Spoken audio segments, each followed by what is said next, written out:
Hello mga mare, masayang buhay. Masayang buhay pero yung may kalungkutan ng boses. Alam ko yung iba dito ayaw sa mga post ko, ayaw nilang nakikita nila lagi na ako nagpo-post. Simple lang naman mga mare. Kung ayaw nyo, edi scroll down kayo, scroll up, mga ganun. Next video kayo. Pero sa akin kasi mga mare na kumbaga hindi ko ginagawa ito para maano sa ibang tao. O, sabi nga nila, huwag mong pakinggan ang sinasabi ng iba. Ang mahalaga, masaya ka at walang tinatapakan na ibang tao sa ginagawa mo. Tumating din ako sa point mga mare na parang papagod na ako mag-post. Parang ayaw ko na. Pero kasi hindi ako pwedeng sumuko kasi naumpisan ko na. Saka marami ding sumusuporta sa akin. Lalo nandyan na yung pamilya ko, lalo yung asawa ko. Shout out pala sa mga katrabaho ng asawa ko. Very supportive kasi yung asawa ko kasi pati mga co-work niya, i-follow ako. Kaya thankful talaga ako kay Lord kasi yung asawa ko supportive sa ginagawa ko. Ganon din sa mga ka-work ko dito sa trabaho ko, mga shout out din sa mga pare ko, mare ko na instant naging kumpare, na pag dumarating ako sa trabaho ko, ang tawag na sa akin, mare, 'di ba? Sino ba naman ang hindi ma-inspire o matuwa sa mga ganung bagay, 'di ba, mga mare?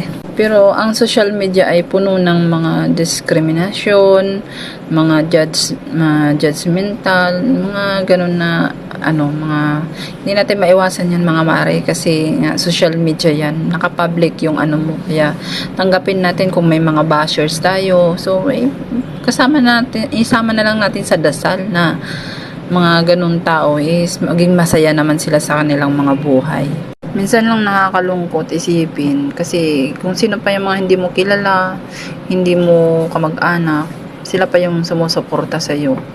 May mga kamag-anak ka nga minsan na hindi mo makitang suportahan ka kahit man lang paglaanan ka ng kahit konting oras man lang na tapusin man lang yung mga videos mo. Pero sa tao naman kasi yan, wala kasing pilitan yan. Kumbaga rights nila yun na ayaw nila sa'yo, ayaw nilang suportahan ka. So suportahan mo na lang din sa mga gusto nila kung doon sila masaya. Sabi nga nila, huwag kang umasa sa ibang tao. Kung gusto mong maging matatag, dapat alamin mong mabuti kung paano lumaban mag-isa at tumayo sa sarili mong mga paa, na hindi mo kailangan ng mga suporta ng ibang mga taong hindi naman bukal sa kalooban ang pagtulong sa iyo o pagsuporta. Huwag kang mawalan ng pag-asa sapagkat darating din sa atin ang mga magagandang biyaya. Basta magtiwala lang tayo sa taas at sa sarili natin na kaya natin. Magtiwala ka sa sarili mo. Naniniwala ko lahat ng bagay na gusto mo, magagawa mo. Basta kapit ka lang at magtiwala lang sa Kanya.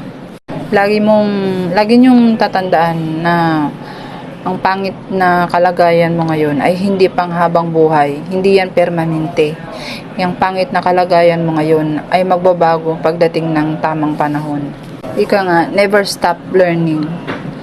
Huwag kang tumigil sa pag-aaral lalo na kung ito ay tungkol sa buhay. Dahil ang buhay kailanman hindi yan tumitigil sa pagtuturo sa atin kung ano ang mga dapat nating matutunan sa buhay. Lahat ng tao at bagay sa mundo ay nagbabago. Pero ang hindi dapat magbago ay ikaw. Be good to yourself. Sometimes, people will never appreciate you. They will reject you. That is the reality. Laban lang. Remember, walang taong sumusuko ang nagwawagi. Just trust the process, even it is painful. I know we will win the battle. Walang permanente sa mundo. Lahat ng bagay nawawala at naglalaho. Dahil hiram lang natin ng ating buhay. Kaya habang ikaw ay nabubuhay sa mundong ibabaw na ito, piliin mong maging mabuting tao at masaya. Minsan nakakalungkot kasi may mga taong aalis sa buhay mo, mawawala. At may mga taong darating din para maging parte ulit ng buhay natin. Hindi dapat laging nagmamadali dahil lahat ay may tamang panahon. Ang mga bagay na madaling makuha ay madali ding mawala. Lagi mong tatandaan, kahit gaano ka pa ka-useless ang tingin mo sa sarili mo, isa ka pa rin sa mga rason kung bakit may mga masasayang tao.